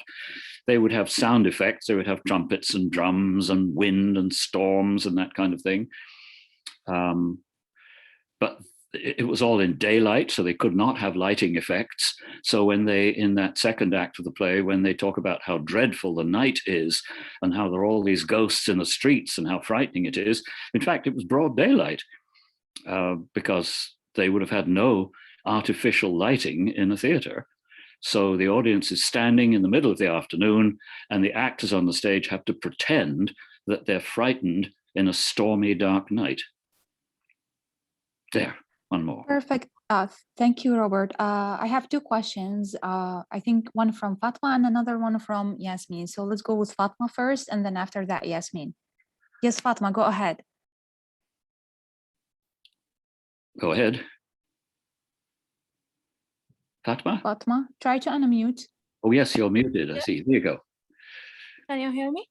Yes, I can. In your opinion, why Shakespeare, when he writes his play, why he makes Caesar, he have a deaf ear? And you know, if someone want to be a leader, he should have a good health.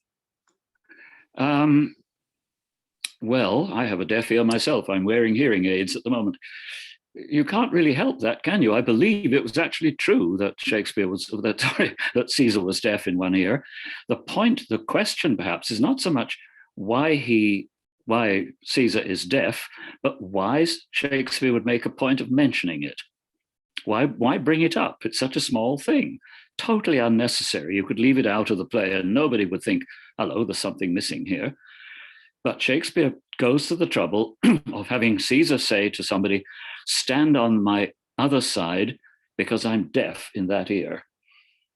And it just adds to that picture of Caesar as, in fact, a very human, fallible, ordinary man, and which then supports Cassius saying, this man is now become a god. Why, man, he doth bestride the narrow world like a colossus, and we petty men must peep about between his huge legs to find ourselves dishonorable graves. And you know, I expect the Colossus was a massive statue whose legs were on either side of the entrance to the harbor of the city of Rhodes. The statue was so big that ships could sail between its legs. And there is Cassius saying, that's what Caesar has become. But he's just an ordinary person. He's deaf. He falls down from in a faint. He had a fever in Spain. He couldn't swim across the river. I had to help him. And now is this man become a god. But I mean, just one more thing. Yeah. Think what Shakespeare could have done if he chose to show physical infirmities in Brutus. Suppose you wanted to portray Brutus in a much less sympathetic light. Suppose you show him as limping and awkward and not easy of speech and easily angry and rather proud or drinking too much or something. You can do anything. I mean, if we were to do a production of Shakespeare, wouldn't it be fun? I would come to Basra and Samir and Noor and I would direct a production of Julius Caesar. And in the scene between Brutus and Cassius, you could have them sitting at a table in modern dress with a bottle of Scotch whiskey between them, if that's permissible in Basra. And they're sitting drinking and talking. And by the end of the scene, Cassius or Brutus, which one, is quite drunk and is not speaking clearly anymore. There's nothing in the text of the play that tells you you can do this or that you can't do it. You could simply choose it.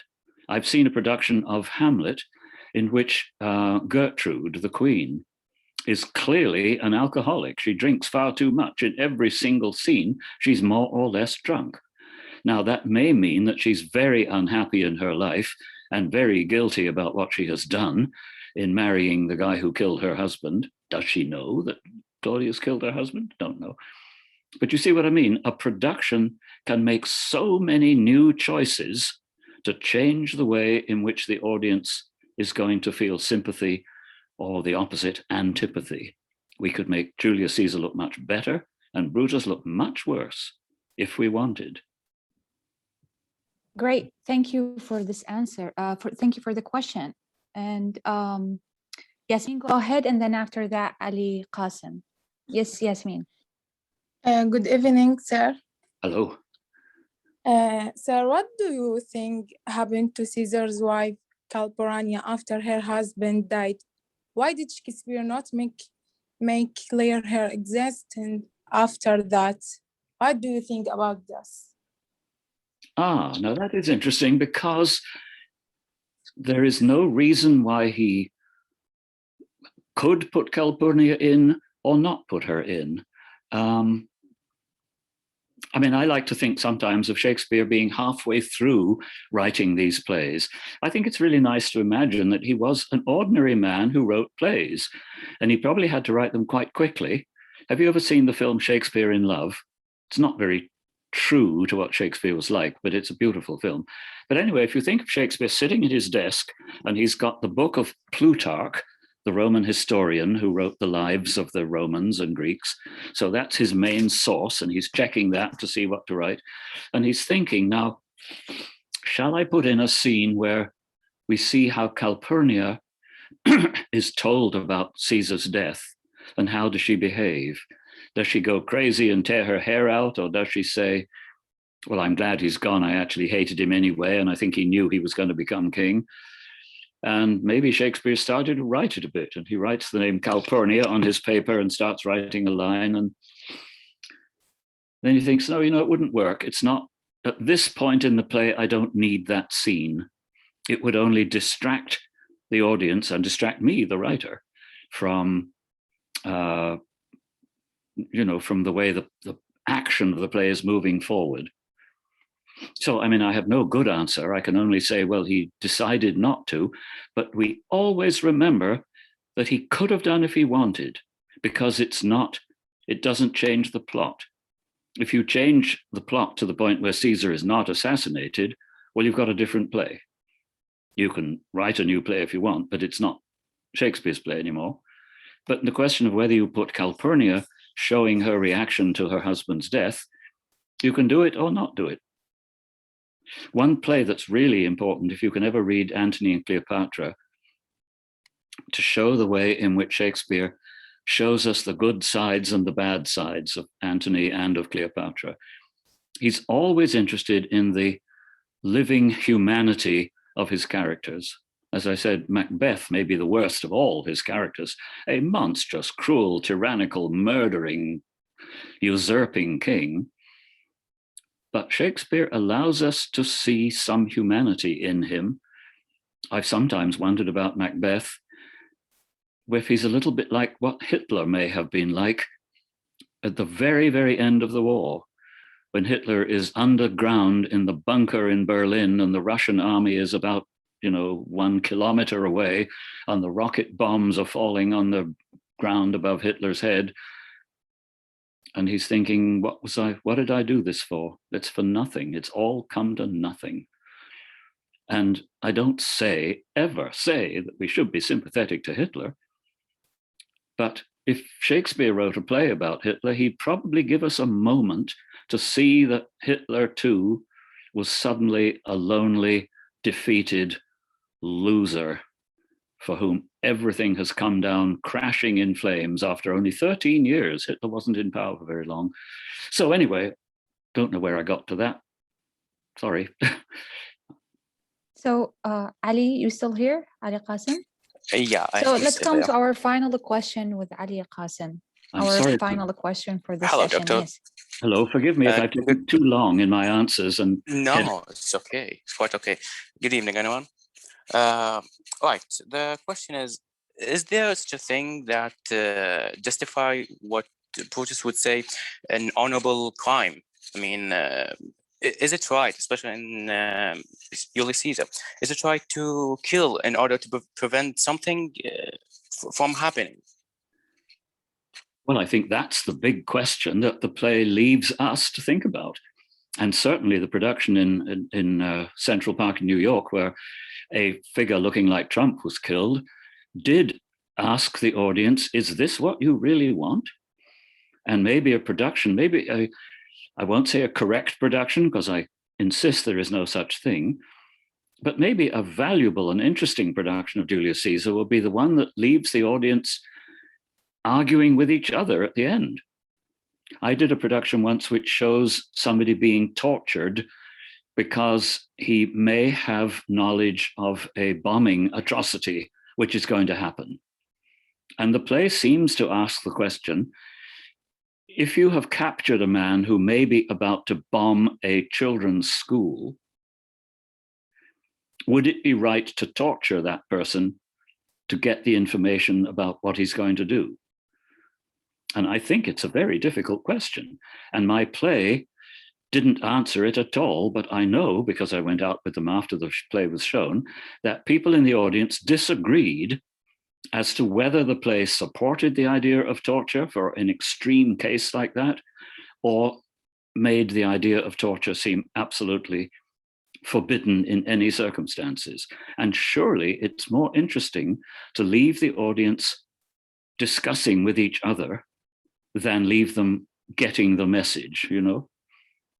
Shakespeare's Richard III leaves no doubt at all that Richard III was a cruel monster and that his death is a great triumph. But remember, the person who succeeded Richard III and became King Henry VII was the grandfather of Queen Elizabeth.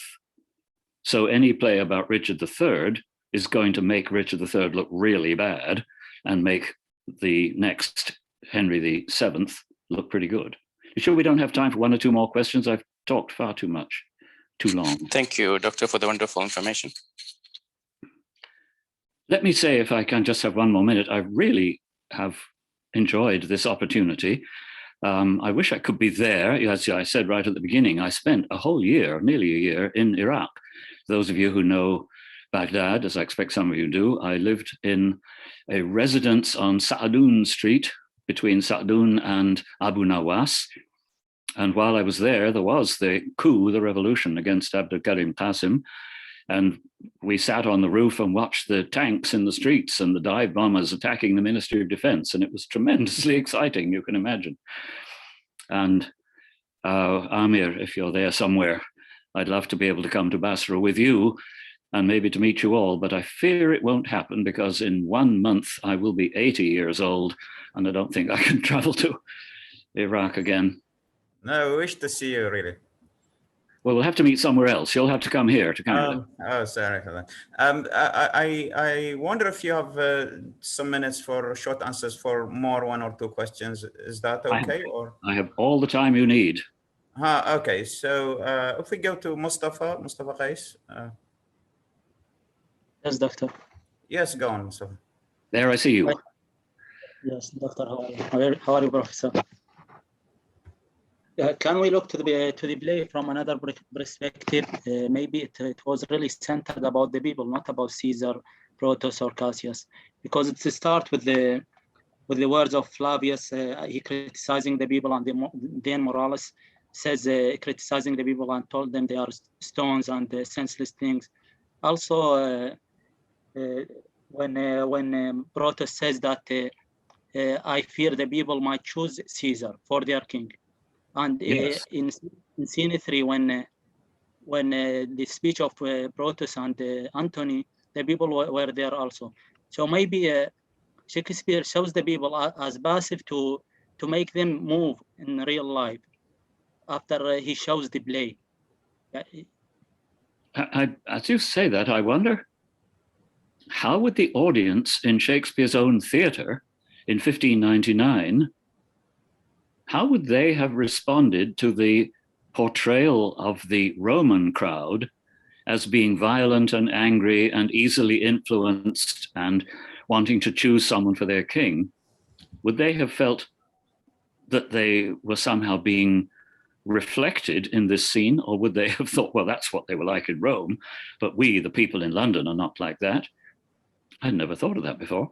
The play certainly shows the common people, the crowd, the ordinary citizens of Rome, as an untrustworthy and dangerous lot who can be very easily manipulated. Is there a message in there for the authorities in London at the time? The authorities knew well enough, I think, how dangerous the mob could be. And one of the reasons that the authorities in London then were always a bit suspicious about theatre was that a theatre would be probably the largest, would be the situation for the largest concentration of people of anything in the society of the time. Maybe one of the big cathedrals would have had as many people, but a theatre in which a crowd can be worked up to strong emotions, to powerful feelings, and then at the end of the afternoon go out into the streets of London is a bit dangerous, really. And the authorities had the power of censorship over all the plays that were put on the stage in London back in those times. A new play by Shakespeare or anybody else had to get the approval of a government official called the Lord Chamberlain before it could be permitted for production, which shows you that the authorities were under no illusions, let's say, about what a crowd could be roused to do. Okay, thank you, Rob. Thank you very much. I think Dr. Amr, if you would like to say something, if you are still there. Amr, are you there? Yes, I'm here. Yes, go on, please.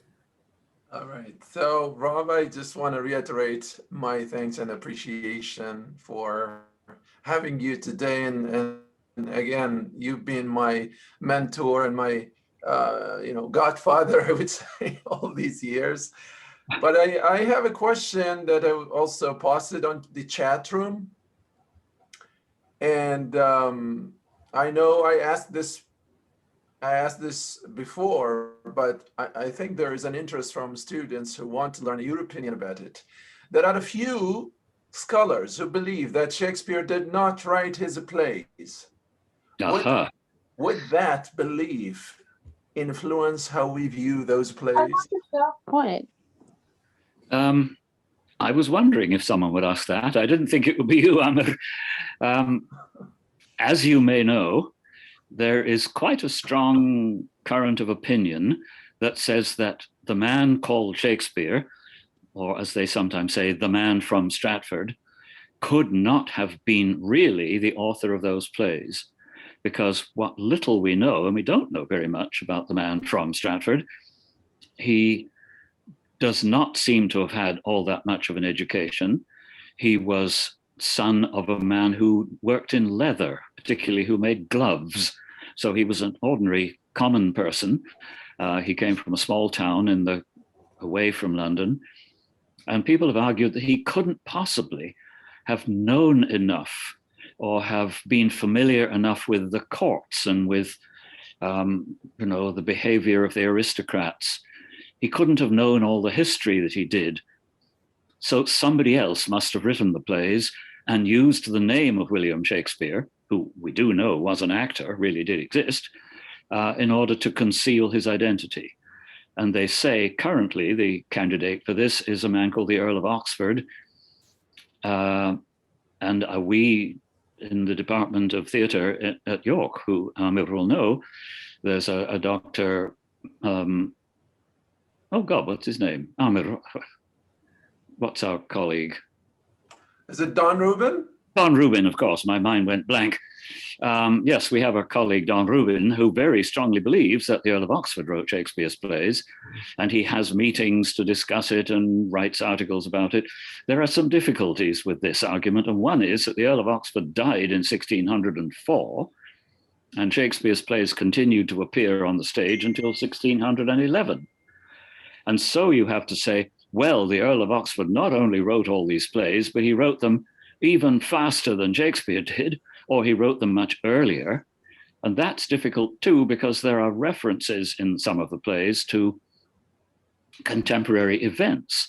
So it's no good saying, well, the Earl of Oxford wrote the play in 1580, and it was produced in 1599. And so if there's a contemporary reference, somebody else put it in. The people who say that Oxford wrote the plays have a lot of explaining to do. The other thing is, for me anyway, I think Shakespeare must have been an exceptional and quite wonderful person, really. He seems to have had a huge amount of understanding of and sympathy for human behavior. I mean, he wrote hundreds of characters, many hundreds, possibly 1,000, I don't know if you counted all the small ones. And nearly all of them are given some trace of individual humanity.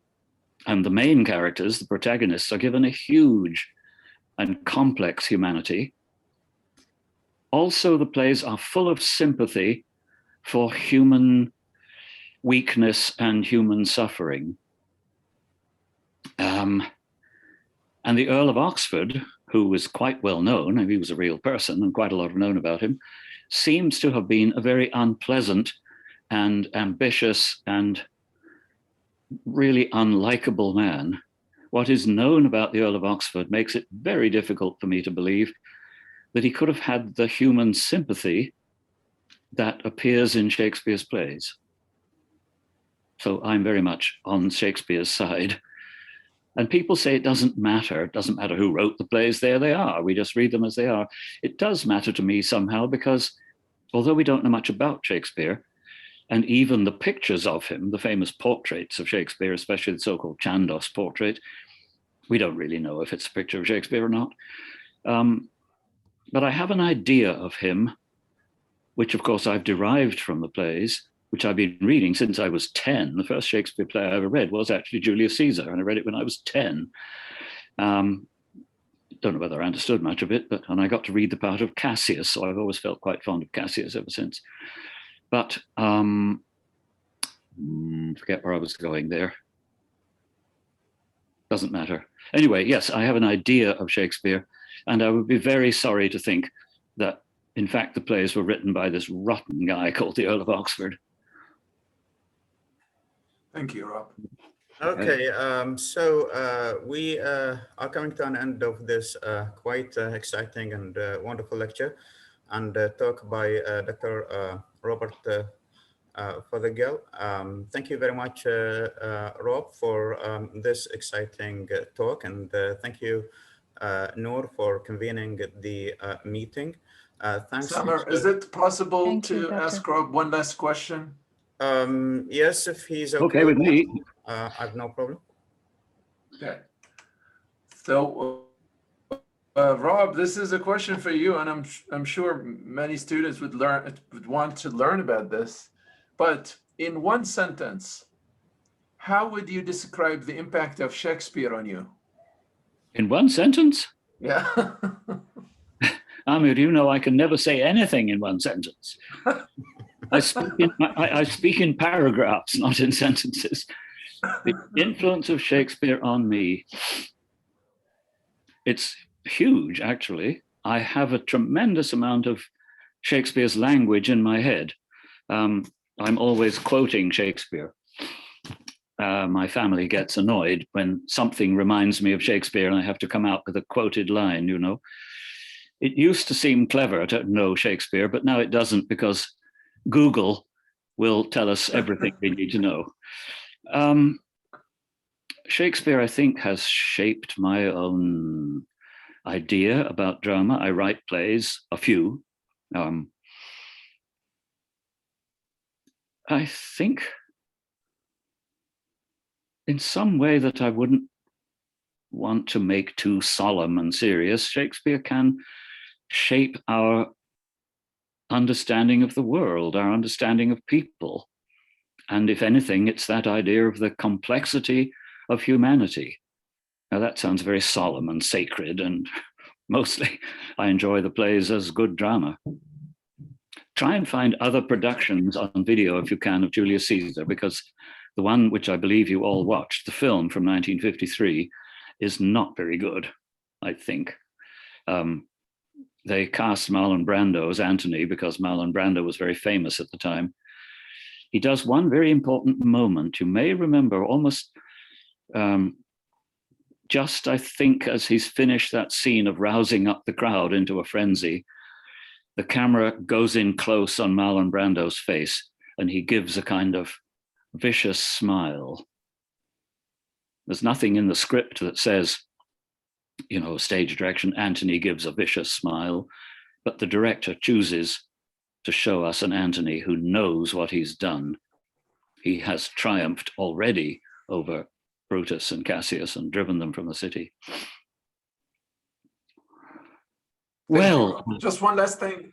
Yeah. I don't want you to go. Well, I'll phone you actually. Yeah, no, I want the students as well as me, Sam, and all of that to learn about that. What is the one advice that you would offer to those who teach Shakespeare and those who learn Shakespeare or study Shakespeare? Oh, well, I think I've given lots of pieces of advice already in the course of today. One is, remember that there is no correct understanding of a Shakespeare play. There are correct understandings of particular lines, of course. I mean, the line either means this or it means that. And the more we know about what English meant 400 years ago, the closer we can get to exactly understanding the words. But I think it's true to say that there is no correct understanding of the play as a whole. There's no correct view of whether Brutus is a tragic figure or a pathetic failure, and so on and so on and so on. Always think about how you would perform the play if you were going to do it, or even just a single scene when you're studying the play together. Take a scene, take parts of the different characters and read it together and see how you find yourself feeling when you are saying the words of a Cassius or a Brutus. Always, when you're reading Shakespeare, try and read it out loud. If you read it only silently with your eyes, you won't get the effect of the rhythm and power of the language. I mean, Shakespeare said some extraordinary and marvelous things. There's a piece of Macbeth that always comes to my mind when Lady Macbeth is getting the idea of killing the king. And she says, what is the line? She knows that the king is coming to her castle and that will give a chance to kill him. And she says, deep breath, the raven himself is hoarse that croaks the fatal entrance of Duncan under my battlements. Oh, you think, practically scares you to hear something so vicious and violent. Also remember that blank verse that Shakespeare writes, while we think of it, I mean, it must be so hard for you to read Shakespeare. I imagine trying to read a play in Arabic from 400 years ago.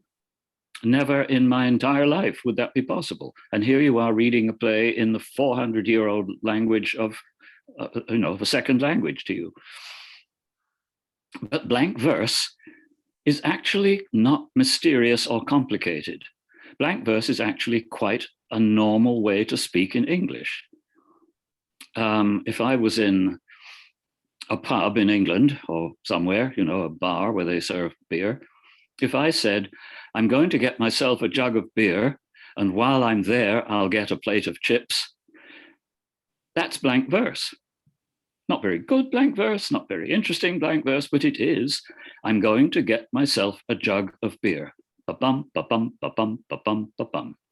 And while I'm there, I'll get a plate of chips. Anybody can write blank verse. So it's not some sort of mysterious puzzle that you have to figure out. It's just a more organized way of speaking English. Do you remember there's one piece of prose in the entire play?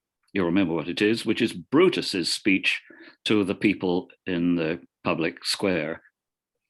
And it's a dramatic contrast with Antony's speech. Brutus speaks not in the formal, slightly formal language of blank verse. I come to bury Caesar, not to praise him. I'm going to get myself a jug of beer. Da-dum, da-dum, da-dum, da-dum, da-dum. Brutus is given a speech in the rather ordinary, flat language of everyday life, which just emphasizes how he is not a very good actor, or how he despises the very idea of political figures behaving like performers, acting, trying to influence, trying to manipulate the effect they're achieving. Brutus would be more successful if he would allow himself to try and manipulate the feelings of others. So that's several things to think about when reading Shakespeare. Always remember they were meant to be performed, and if you can, try performing them yourself, just sitting together with the script in front of you. Or get up on a stage, or learn a few of the lines, learn 10 or 20 lines of the play, really spend time learning them and deliver them as a speech. It will give you so much feeling for what Shakespeare was doing and what the audience was hearing. Remember, the very word audience means a group of people who hear something. Audio. Mute your audio. The audience. They were hearers. There wasn't so much to see, really, on the stage in London back then. Ordinary people on a flat stage with no scenery, probably in contemporary costumes. So what you had to look at, well, the actors may have been pretty good. They must have been. But it was the language that they went to see, and the language could conjure up everything. Perfect. Thank you so much, Rob. Thank you. To Samer, Noor. Whew. And I believe we're doing this again next week, are we, on Death of a Salesman? Is, Dr. Samer, can you unmute, please? Because we cannot hear you. Okay. Sorry. Thank you very much, Rob, for these wonderful pieces of advice. Of course, there is a more complicated challenge now because of the remote learning that we are conducting now. And so the idea of performing the play by students and for students and among students themselves are very challenging now, given the current health situation. So we wish that this lockdown will end as soon as possible, and so we go back to classes as soon as possible in order to be able to use all these facilities that are available for teaching and learning Shakespeare. Again, thank you very much, Rob. Thanks, Dr. Amr, for giving us this opportunity. Thank you, Noor, for convening the conversation, and thanks a lot for students from the Department of English and the Department of Translation. And we are terribly sorry for those students who wanted to ask questions. I know there are many raised hands that unfortunately we could not give the opportunity to ask their questions. And also in the chat box, there are many questions that unfortunately were left unanswered. If you would like to send it to us, if we can answer them, that would be okay. If you want us to pass them to Rob, that if he doesn't mind, also that would be okay. So I think actually, if you don't mind, I won't promise to answer questions in the chat space. I find it quite, my hands are rather deformed with arthritis, and I find typing quite difficult. So thank you, but I think I won't take up the opportunity to answer your questions. No, but thank no you. problem with that. No problem. What you did is already quite fantastic and quite great. And there's too much information that we, let alone students, have benefited from. So thanks again, and see you hopefully next week. And Well, have a thank you. good time. And take care of yourselves. Wear masks. Amir tells me he was in Baghdad and in Basra, and nobody's wearing a mask. And everybody's So please, students, just listen to that, please. Yeah. Okay. Thank you, Rob. Goodbye for now. Thank you, Rob. Okay, Have bye a for now. wonderful day. Many thanks. Have a good Thank evening. you, Talk to Robert. you Thank you, later. Dr. Bye-bye. Amar. See you. Bye-bye. Bye-bye. Bye. Thank you.